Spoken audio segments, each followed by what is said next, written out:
Dear students, Assalamu alaikum wa rahmatullahi wa barakatuh. I am Manzur Ahmed, lecturer history. Our today's question for 12th class students of history subject is: what steps were taken by the British East India Company to suppress the revolt of 1857? Dear students, as you know that the revolt of 1857 was one of the biggest challenges, or rather was the biggest challenges to the rule of the British East India Company over India. Therefore, British East India Company also took all possible measures. British East India Company left no stone unturned to suppress the revolt as soon as possible. The important steps taken by the British East India Company to suppress the revolt were as under. Number 1. The whole of the northern India, where the revolt was most spread, this whole northern India was put under martial law, that's military Raj, military rule. Military officers in northern India were given exclusive powers, were given huge powers, and they were given powers to try and punish rebels the way they wanted. Number 2, it was this announcement was given wide publicity in the public domain that a rebellion had only one punishment, that is death. That is, whosoever revolted against a British company was given the warning that they had to face death by one way or the other. By one day or the other, death was the fate.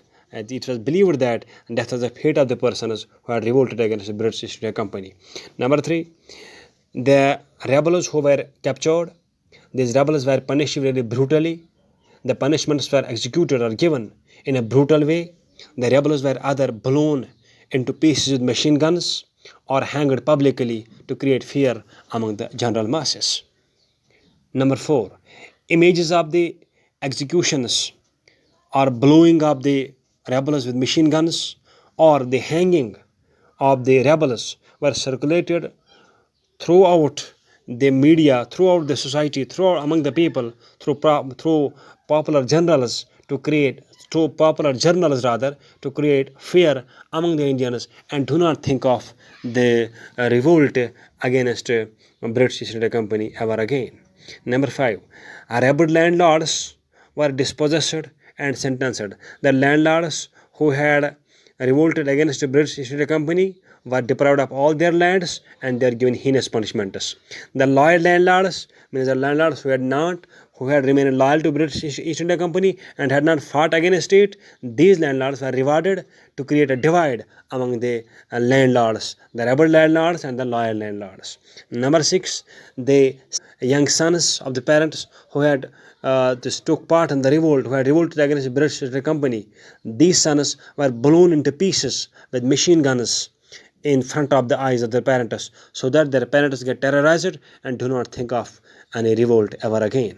Number 7, the leader of the revolt, Bahadur Shah II, was captured.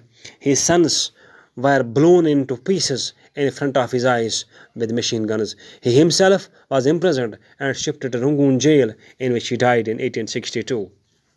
Number 8, the heinousness, the barbarism, the cruelty and the tyranny of the suppression of the British East India Company can be understood from this point, that during the course of just 2 years, that during this revolt of 1857, 8 lakh Indians were killed who lost their lives, including the 87,000 soldiers, 87,000 Indian soldiers of the British East India Company. Though in this 8 lakh were also numbered the people who died due to the famines and epidemics which followed the revolt, but maximum number of people among these, at least 7 lakh people died or were killed exclusively during the revolt of 1857. So all these points make us clear that British followed a very harsh attitude, very heinous attitude, very cruelsome attitude to suppress the revolt of 1857, in which they were ultimately successful as well. Thank you.